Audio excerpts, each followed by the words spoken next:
What I want to do today and into the evening is just watch baseball. It's opening day in the major leagues. Of course, there's been a couple games in Japan. The Dodgers came back and played exhibition, which is weird to me to this day. But this is opening day. But tomorrow is the Rays opening day at Steinbrenner Field against the Rockies. So yeah, it feels weird. I mean, it's opening day, but yet they're not playing today. And I understand why, and it makes perfect sense. One more day to Stadium transform over him. that, Yeah. Which, by the way, have you seen some of the signage and how quickly it's starting to take shape? They really did a nice job. It looks like they're practically done already. I'm sure there's still things they're wrapping up, but it looks like they're already done pretty much. Yeah. With more than a day to spare, which is good news. I mean, of course, sure. When you're coming in and you've got 4 or 5 days to do this, and you've been planning it all winter. Yeah. You have no idea if there's going to be issues that pop up. What if it rained as you're trying to convert some of it? Like, good point. You don't know that going in. So having that extra time was good. If they've got it all done early, then kudos to all the staff that did that and the companies that worked with them. And but it looks pretty impressive. Covered all the NYs with TVs and the various signage and everything that's out there. Players on the scoreboard in center field.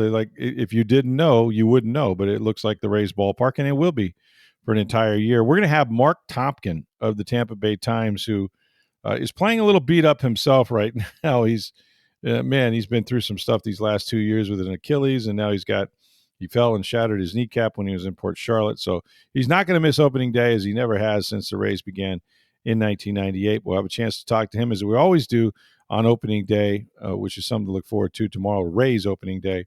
And otherwise, we have opening day in Major League Baseball. So for the next, 6+ months or so, you can, pretty much bet that there'll be a ball game on somewhere. And I don't know. I know I've covered football, and people probably, associate me with the Bucs, covering the Bucs and things like that. My life was baseball. Steve, I think it's your favorite sport too, isn't it? I mean, I love baseball. I guess, if I had to pick one to watch, football, probably college football. Probably college. There you go. Yeah, you're a big Michigan. I grew up in the middle of Ohio State-Michigan rivalry. Well, there you go. Yeah, I've been going to Michigan games since I was 7 years old or whatever. Yeah, that makes sense. That's always been my favorite sport. But I mean, going to a baseball game, sitting outside, watching it in the middle of the summer, there's nothing better than that. I love that. It's going to be cool. I just think it's going to be interesting, unique, energetic, and then we'll see what happens when the dog days hit, because trust me, when I'm out there standing around at One Buck Place and it feels like I'm standing on the sun in July for training camp, those guys will be across the street playing baseball. I'll be like, woof, that's a tough one to sit through and to play in. But we did it growing up here, and it's hot everywhere in the summer, so really not much difference there. But well, if you're looking to cool off, you can head to Amalie Arena tonight as Mikhail Sergachev returns for the first time. How about that? Utah took care of the Lightning out there. Of course, they had some, I think that was the night they might have had some goaltending issues, if I'm not mistaken. But Mikhail, is this his first time back? So he should get the video tribute, I would imagine. Yep, he will. I've not seen it yet, but I understand it's pretty impressive. So those were all tearjerkers, man. I don't know how those guys continue to play after they look up that and see this is your life, I think that's what they try to do. They try to take you out of your game. I mean, yeah, exactly. But I know the fans are going to give a thunderous ovation to Mikhail. He was always one of the favorites here. Yeah, for sure. And it's maybe this is the last one for a while. Yeah. I mean, now that the salary cap's starting to go up and you're not having to part ways because of salary cap issues per se. I mean, it doesn't mean they won't part ways with someone, but yeah, most of the big name players are locked up now for at least a couple years. Certainly, the guys that have won cups, I think, have that have come back. I don't think you're gonna see any more guys leave. Of the core that are still here. I think they're probably here to stay. Yeah, I mean, all the core right now is all locked up for multiple years. So if they're going to leave, it's going to be that Julian Breezewell decided to trade someone. But their core, and from Vazzy to Cooch to Hedman to Sorelli to Hagel to Nick Paul to all those guys, Eric Chernak, they're all under contract for multiple years from this point out. They don't have any big free agent signings this year that they have to do. That's right. The biggest one would actually be Yanni Gourde, who's a free agent. That's true. Julian Breezewell has said he wants to re-sign him. Now, My guess is Julian Breezewell doesn't want to re-sign him at the value he's at right now on his contract, but I don't know what Yanni Gord's going to want. So we'll see, if that deal gets done. Yeah, parted with him once. Yeah, Bjorkstrand's under contract for another year, and everybody else is multiple years. So the Lightning don't have that. How are we going to fit under the cap next year? Now, because they traded for Bjorkstrand, they don't have a ton of cap space next year, but they don't have to send anybody out to get under the cap.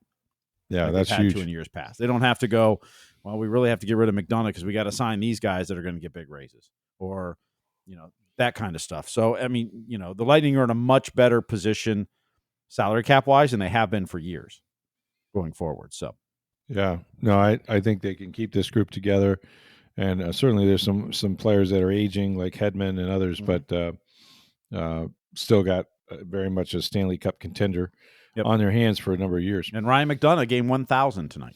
What a great accomplishment, man! That's so many hockey games. I can't imagine how many players are actually able to achieve that. Well, and how physical he is, and how many shots how many shots has he blocked? That's a good point. He's played 1,000 games. Close to 2,000 block shots. Whew, man, that's a lot of bruises. I think he's four block shots away from 9th all time, and 5 or 6 from 8th all time. Like I mean, what an occupation. In the top 10. Guys are slap shotting it at about 100 miles an hour, and you're just throwing your body all over it to block that many. Took one off the face the other night, or off the side of the face. God. I mean, that's tough duty, man. I don't know who would sign up for that, but he's done it and done it better than most. Yeah, he's phenomenal. He is a true defenseman's defenseman. And he's made this team so much better this year. Don't you think his addition was maybe underrated a little bit? I don't know if it was underrated, but I know everyone, going into the year, it was, how could you trade Sergachev? And look, the trade for Sergachev is turning out to be really a win-win for both franchises at this point.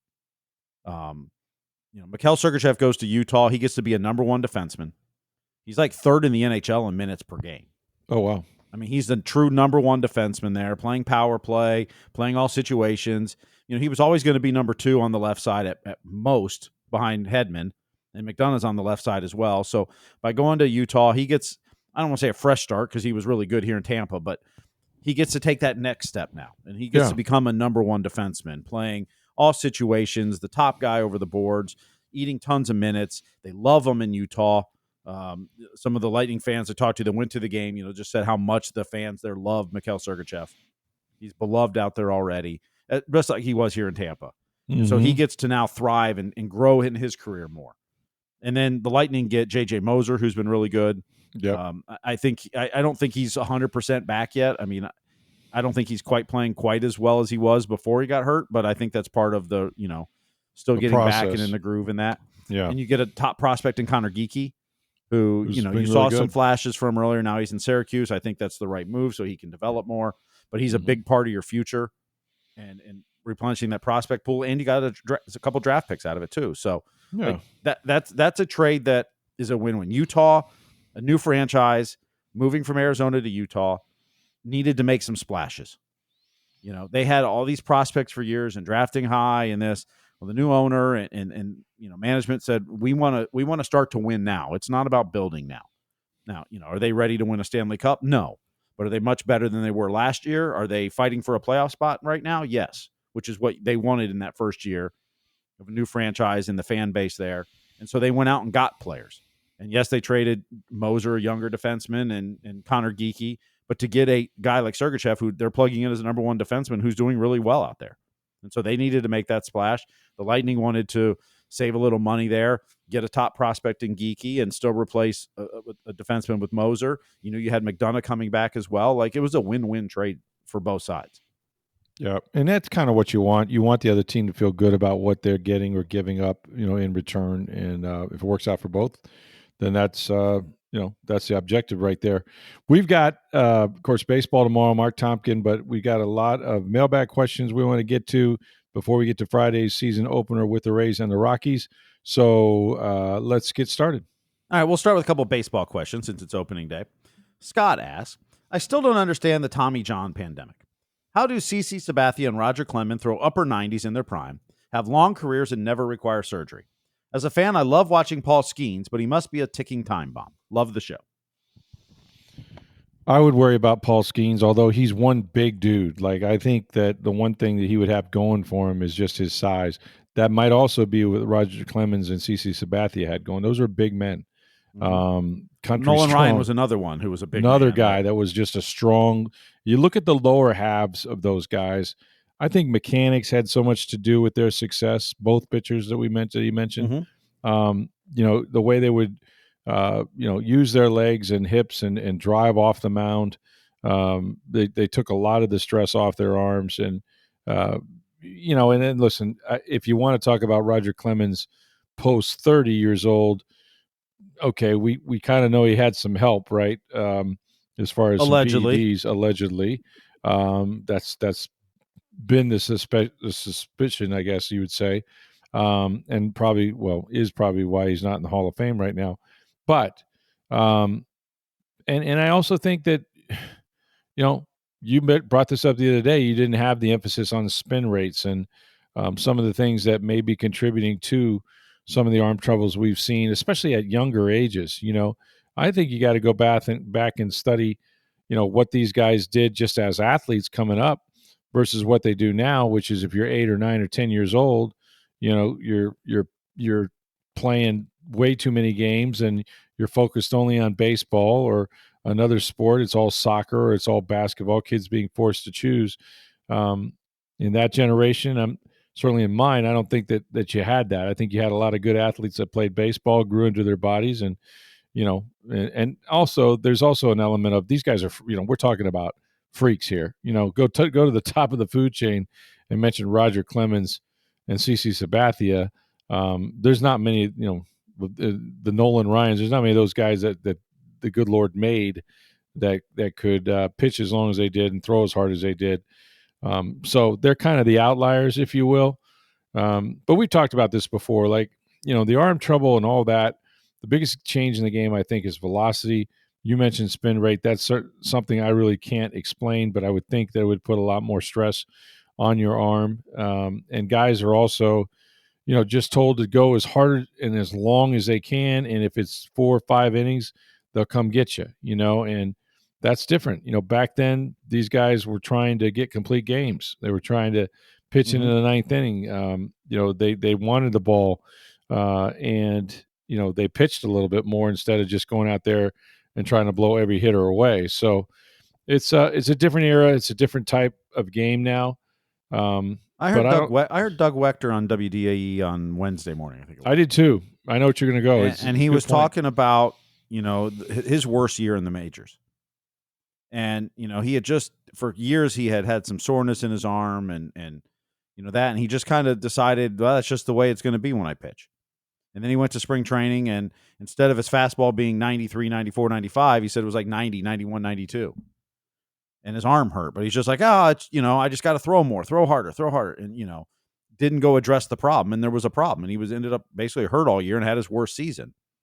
I think there's a lot of, I mean, the way sports is, you're out of the lineup, you may lose your job. That's how everybody gets their job. Either somebody got hurt or they weren't performing. Yeah. And so, how many guys are like, it's nothing. It's just, it's just a little soreness. It's just this. It's just, how much of, and, I'm not a medical expert, so I'm not going to say that, but that's the reason. But no, the money's big, though. You make a good point. Now, that might also be a reason to, if you are talented, to say, hey, I'm getting too much money here. I'm not going to pitch if I feel a twinge because I have so much to lose. Right. But if you're a younger guy that hasn't hit that if you're a younger contract player, yet. absolutely. I got to be out there, or somebody else is going to go out there and take my spot. I mean that's the mentality you're taught since you were a kid. Oh yeah, rub some dirt on it, Yeah. And, and it's learning that what's the difference between hurt and injured. Wechter also made a good point. It goes back to youth ball where he's saying, so many of these parents get seduced by coaches and people telling them that their Johnny's going to get a scholarship when he's 10 years old, 12 years old. And maybe he grows faster than the other guy and he's throwing from 45 feet and he's blowing hitters away. And they're like, wow, he's got a really good arm. And they pitch him and they pitch him and they pitch him and it's AAU ball because he's the best they got. Then it gets to be 15 and the field becomes 90-foot bases and 60 feet 6 inches. And guess what? Other guys have caught up to him. Except Johnny has thrown so much as the Little League hero that his arm's not going to hold up very well.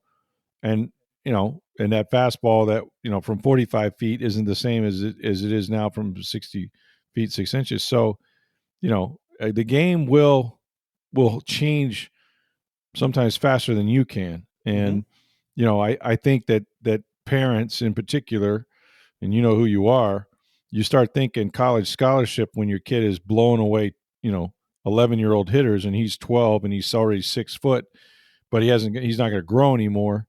And then he gets to the big field and everybody's caught up to him. So just be careful, trying to anticipate what university he's going to play at when he's 10 or 12 years old. Doug even mentioned his son, who's now going to Florida State, I believe. He is, yeah. Signed a commitment. Didn't even start pitching until he was a sophomore. Yeah. Doug Wechter wasn't a pitcher. He played the outfield. Yeah. Mm-hmm. You don't have to, like, what you do athletically at 9 or 10 doesn't equate to what you're going to be at 17 or 18 or 20. No, not at all. Not at all. And you just hate to see guys with good arms at that age get used up that way. My dad, who scouted, I've told you the story before, he scouted for the Cincinnati Reds, sent a number of players there, Tom Hume. He had one player named Ben Hayes, and Ben, he caught for us. And the reason he caught, he wasn't a good hitter, but he had a cannon for an arm. So my dad put him on the mound, and this guy was probably 18 years old before he got on the mound. Learned to pitch, made it to the big leagues with the Reds as a closer, So the good arms, man, they'll find you, but you don't have to use it all up. You can play other positions, and if you end up on the mound, great, but you don't have to start there, just develop your arms and your mechanics and all that, and they'll find a place for you. So anyway, we got some mailbag questions for you as we'll continue on. But first, before we get to the next one, I just want to remind people to go to Breitling Boutique, International Plaza Mall. If you do that, it's in the center of the mall, upstairs, beautiful store, great customer service. I mean, these people are used to dealing with, celebrities and sports stars. You probably see some Buccaneers in there. They have the beautiful Chronomat watches, the Navitimers, and men's and women's watches. Breitling, the Breitling company, Swiss watchmaker, has been in business for 140-something years. International Plaza for 5+. We've talked about. They have the limited supply NFL 104th year anniversary watches. Every team, all 32 teams represented at Breitling Boutique. They got the team colors in the face of these watches, these beautiful Chronomat watches, the logos. It's limited edition, so I don't know what team you root for, but check it out, see if they have any left of your favorite team. It's Breitling Boutique, International Plaza Mall. Make sure you let them know that you heard about that on Sports Day Tampa Bay. All right, Michael asks, how many at-bats in AAA does Chandler Simpson need before getting called up to the Rays? It's a great question, and we'll ask Mark Tompkins some of that about Chandler, which I think he's a transformational player for the Rays and for when he gets here, which I would hope would be sooner than later. But I think the key is that he hasn't advanced past AA yet. This is his first year in AAA, so let's not. If you're the Rays, you don't want to rush him up here. You want to make sure that he learns how to compete and hit at a major league level. And so you don't want to skip steps because you want to make sure that, he uses his speed, which he does, obviously, to steal bases, but also can put the ball in play on the ground, preferably, and can hit the next level of pitching before you expose him to major league pitching. But he's absolutely a player that the way the game has sort of come back, in some respects to the athlete, right? You're going to see more stolen bases because of the enlarged bases, and you're going to see more guys that can use, the opposite field or, without the shifts if they're a pull hitter. With Chandler, though, if he just hits the ball on the ground, he's going to beat almost every throw to first base. So, and then 2 pitches later, he's on third. He's one of the most exciting players I've seen them have in spring training, but he needs time, and they don't want to rush him. And right now, Johnny DeLuca is their center fielder, and he could also work on his defense down there in Durham. So I think we'll see him this year. It's a question of when. How does DeLuca play? How does he play? Are there any injuries where, you might see him sooner than later? But man, what an exciting player he was in the spring, and you know, it puts a lot of pressure on the defense when he's on base. Different Michael asks, with the Shane McClanahan injury, should the Rays consider signing Trevor Bauer? Bauer said he would play for free. Yeah, and that's because no one wants to sign him. I don't think I'd do that. I think, look, if he could help you win, and I always say have the press conference, and you thought that your fan base would accept it, then he would be signed somewhere right now. I don't think the juice is worth the squeeze, right? And the hope is that McClanahan comes back sometime in May. I mean, the prognosis is not bad at this point anyway. So before you would do that, disrupt the clubhouse perhaps just with the story, and at minimum your teammates are going to be asked about him, and this and that. And I know he's pitched since then, but I'd be reluctant. I think you have too many good arms in that organization that you want to reward some of your own. And the hope is that Shane is back sometime in May. The prognosis for now is good. He's certainly got a history that he's had a tough time overcoming, but this is not something that's resulting at this point into a Tommy John or something like that. So I think you kind of, you had 6 starters. Now you got, you're back to 5, which is what you need. And so the numbers work. You just go with the guys you have. All right, we'll switch to some football here. And Jeff had emailed you. He says, listening to the latest episode portion regarding the Bucs' successes with re-signings, which would indicate overall happiness within the organization. However, the Bucs are perennially low in the player-voted team grades, which makes me wonder about the disconnect between the two.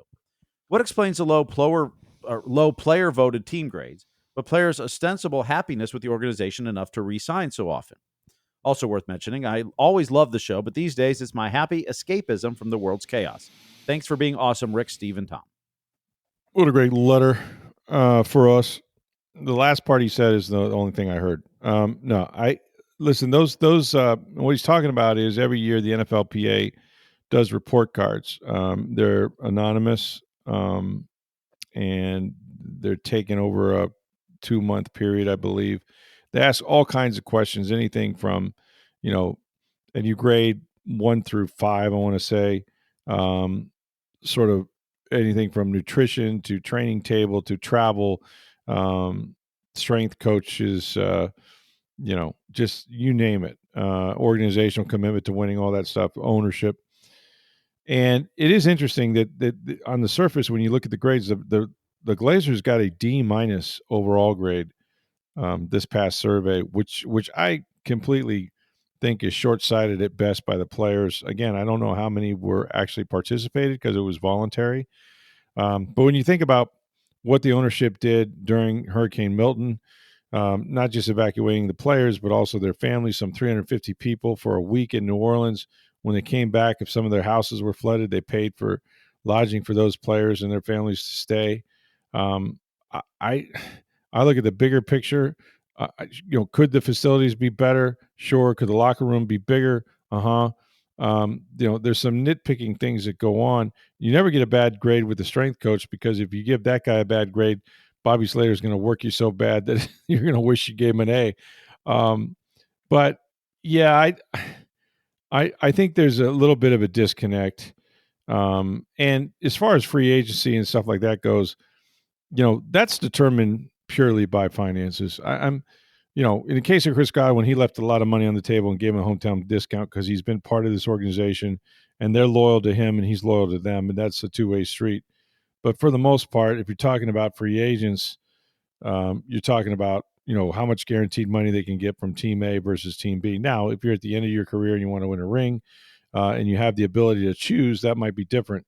So I don't really see the nexus between an NFLPA survey, which is kind of handed to the players mid-season, and overall they have some grievances with their everyday lifestyle, versus what's been a pretty consistently good organization as far as not only winning, which they've been in the playoffs 5 straight years in the NFC, which is the longest streak, and won 4 straight NFC South titles. But they're also, demonstrated an ability to reward players who play well. They have re-signed a lot of their guys. Their core has stayed here, lives here, and is given sometimes multiple contract extensions. So going in that if you play for the Bucs and you play well, they're going to take care of you. And I don't know what else players really ask for except a chance to win, a chance to be among the highest paid players when they get to free agency, and that's what the Bucs have done. I'm not a big fan of these NFLPA, sort of surveys. Again, because you don't know who takes them, you don't know when they took them, and every guy has a grievance, and what better place to level it than an anonymous survey. But overall, I think most guys enjoy playing here, and I think that's why so many of them have remained on this roster, and a big nucleus of them, and they remain in Tampa Bay because they love living here as well. So I don't really see the correlation. It's a good question, but I think surveys are different than what actually has transpired. Again, you can believe the audio, which is a survey, or the video, which is who's staying. And I see an awful lot of players wanting to stay here. All right, Jay had commented. He says there are 6 teams that really need a quarterback, and it's safe to say there's not 6 in this draft. Yet teams still tried with names like Winston and Cart, plus a few others. Kyle Trask has been sitting and waiting. Is he so terrible he's not worth a 1-year prove-it deal? Did Tampa just totally miss on this guy and other teams won't try?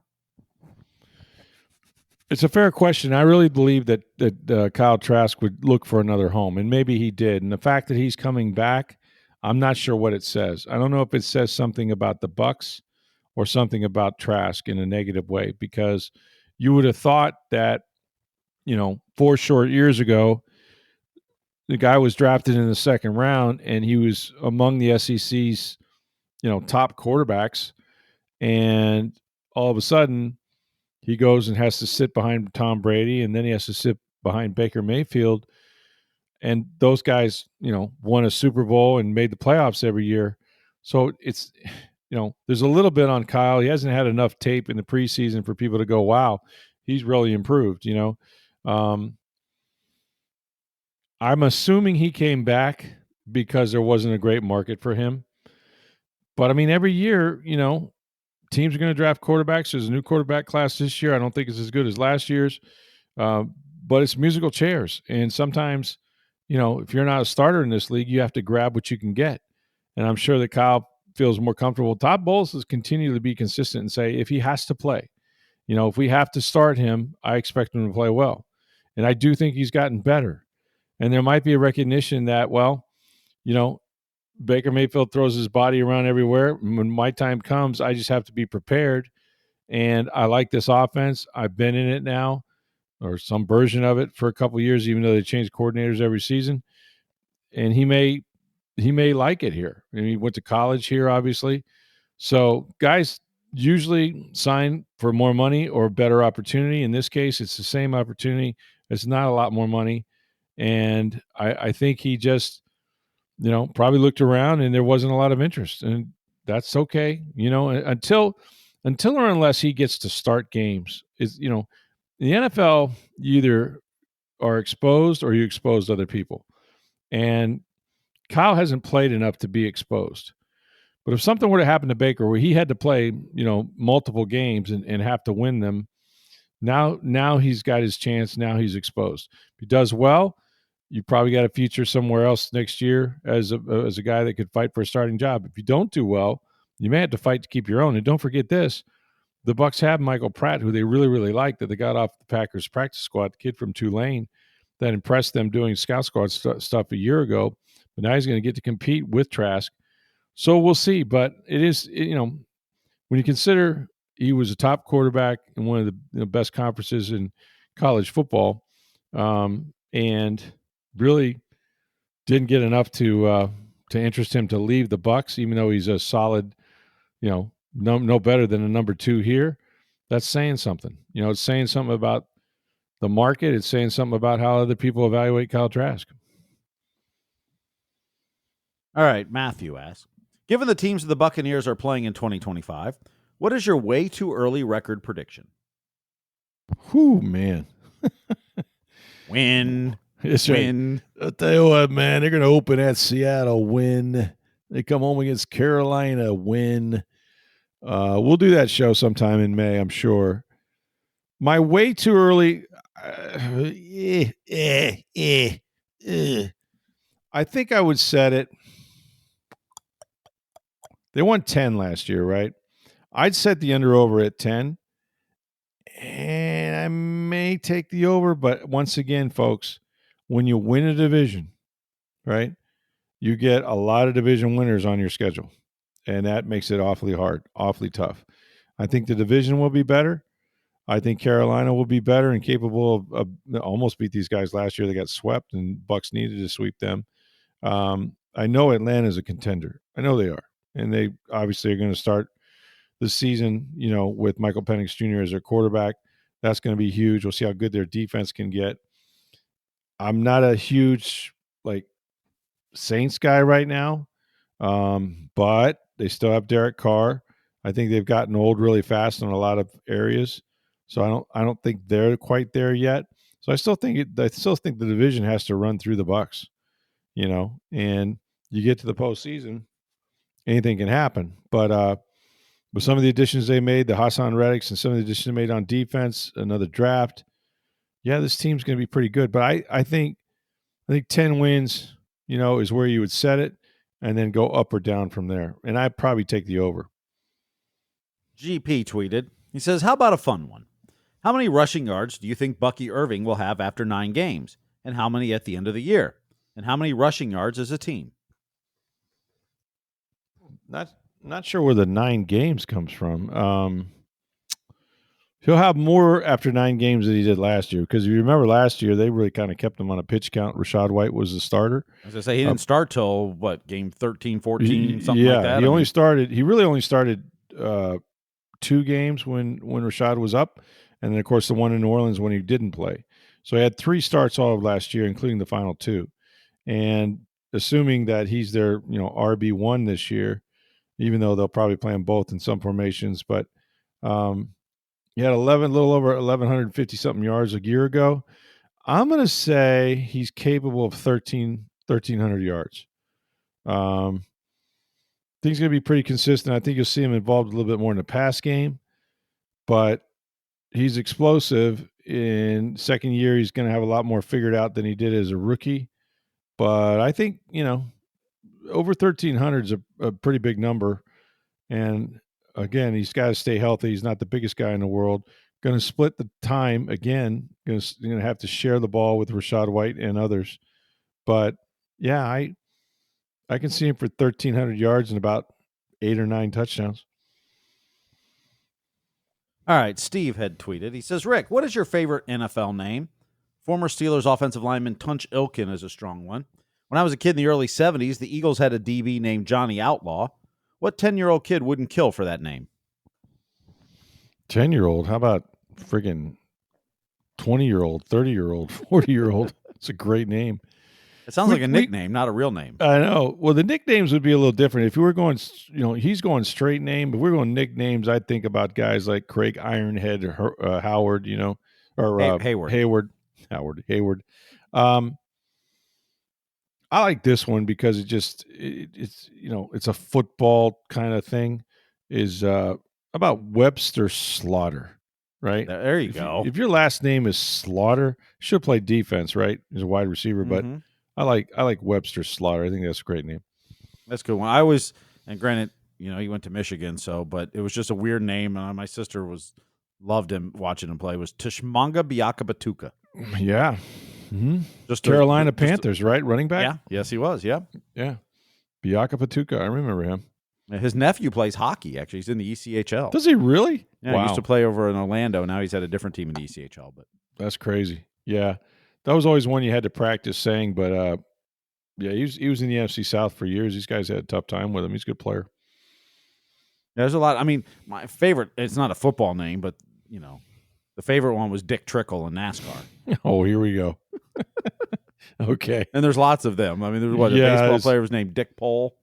Yep. There's plenty of Richards out there, which I am named after my uncle, who was Richard, but his name was Dick Alexander. I chose to be Richard. We had a girl I went to high school with. Last name was Oder. Yeah. Her dad's name was Richard, but he went by Dick. That's not right. That's just not right. I mean, it's not. I went to school with a girl named Snow White. Swear to God. Really? Yeah. Last name White. Parents named her Snow. The 7 guys followed behind her on every class she went to. But hey-o or hey-o.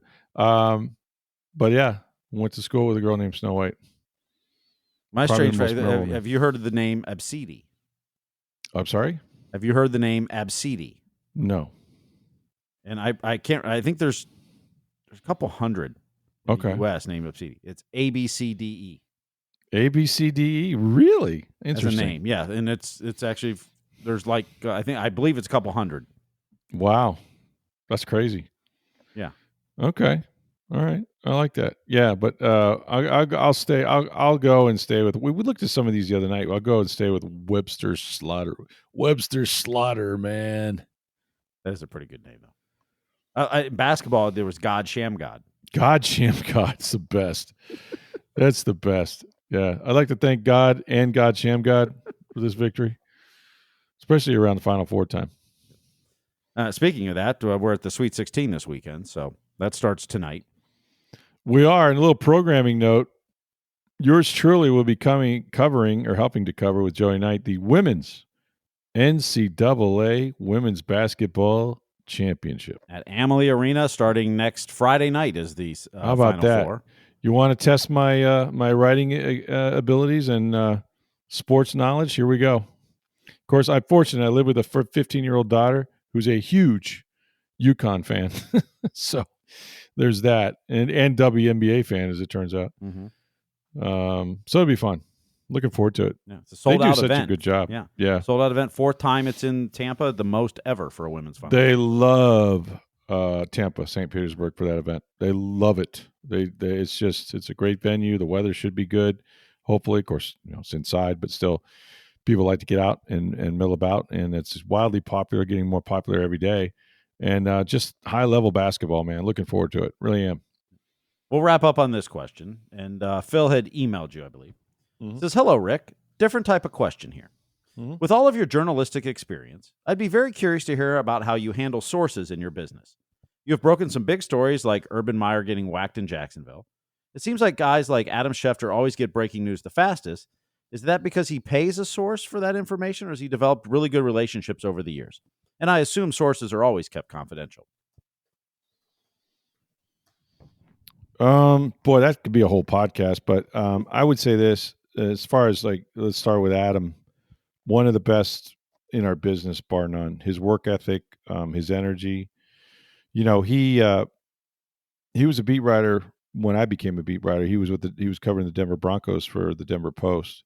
Got to be really close with Mike Shanahan. I think Mike Shanahan, not Kyle, although he's close to him too. But I think he wrote Mike Shanahan's book, if I'm not mistaken. And I've known Adam since I began, as I mentioned, and this guy got his opportunity first on NFL Network. He was their insider, and then he left NFL Network and became kind of a free agent, even though they offered him a good salary to make the transition to the worldwide leader. And Chris Mortensen was still there, but Mort was kind of in the waning side of his career, or the back nine of his career. And he accepted Adam, which was magnanimous of Mort. If you knew anything about Mort, just a great guy. Of course, we lost him to cancer a few years ago. And yet that job, and I've heard Adam say it, what he really enjoys is getting away from sitting in a chair and breaking news, and to actually get out into, the different arenas and whatnot, which he still does from time to time. He used to be part of the Monday night countdown crew, but he also enjoyed doing NBA and stuff like that. The one thing I'll say about Adam is that if you're an NFL team, name the team, you would be inclined to have a deep, abiding relationship with Adam Schefter, because one, he has the most followers of anybody in the business, and two, he knows things, right? And so, as much as he's a reporter, in some ways, he's kind of a broker too, right?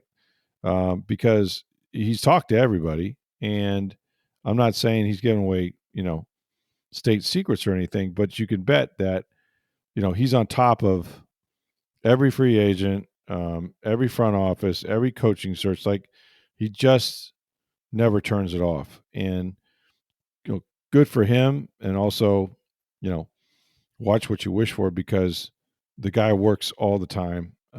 He's the best in the business.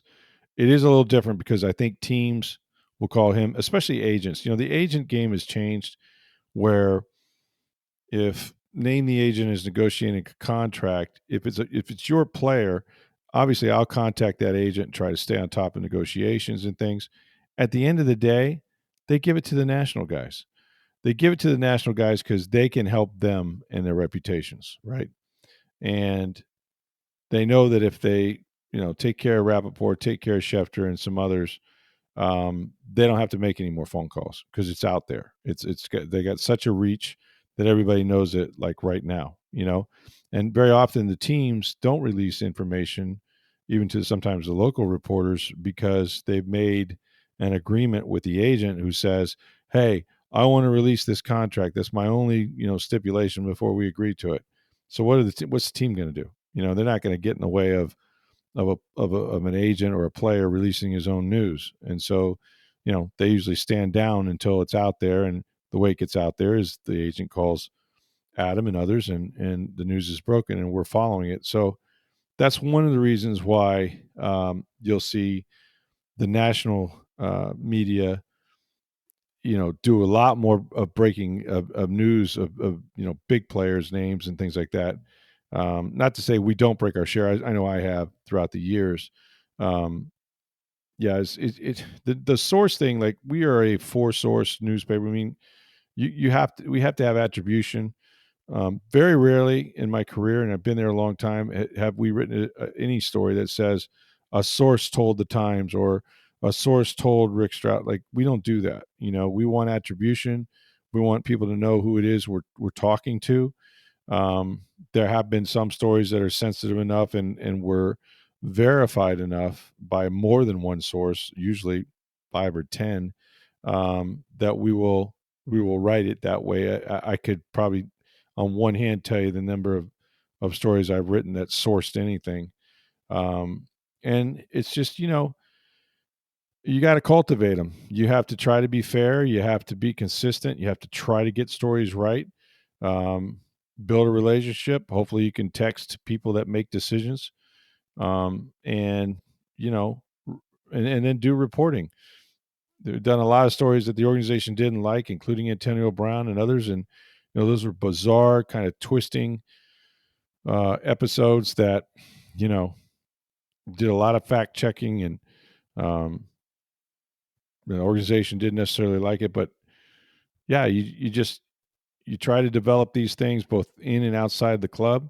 Certainly agents are a big part of that. The players themselves are big sources for stories. But for us, once we are onto a story, we have to develop it and get it on the record. Like I said, it's very rare that we write something that you don't know who's telling me this. Their name is usually attached to it. So the bar is a little higher, but that way, there's an accountability, right? If somebody told us something and they're in a position to know something, if they're wrong, then they have to wear it, versus just saying, hey, a source told me. Careful with who your sources are, because a lot of people will tell you things that aren't true. Well, and I've said this before on this podcast, and having been around the media and working in the media in many markets, but we are very lucky in this market to have two reporters that break stories locally consistently, in you and Mark Topkin. Yeah, Mark's great at it. I mean, he's done as long as I have, and that's another industry where you see a lot of Tom Verducci's and Yep. Well, I mean, it's a lot of it's gone to national, because you've got 24/7 cable outlets. Sure. And the internet and all this stuff. So a lot of the news breaking has gone national. Mm-hmm. There's not a lot of local guys that break news anymore. It's difficult. On a consistent basis. Really difficult, yeah. And the fact that here in Tampa Bay we have two that do, and I've said this on the podcast, I've said it to you off the air too. I mean, you and Mark do a fantastic job doing that.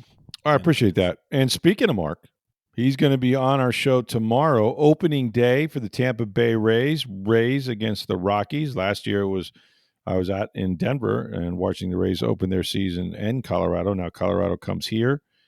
No Shane McClanahan, unfortunately, but Ryan Pepio will take the ball. It's a whole new game, man. Going outdoors. Can't wait. Can't wait to see what it feels like, sounds like. Should be a national holiday, man. I love it. Make sure you get on down to Breitling Boutique, International Plaza Mall. Check out the watches. The Breitling Company's been in business 140 years. They've been there in Tampa for about 5. They got the NFL limited edition 104th year anniversary watches, all 32 teams represented while supplies last, as well as watches for your wife, your girlfriend, you name it. It's Breitling Boutique, International Plaza Mall.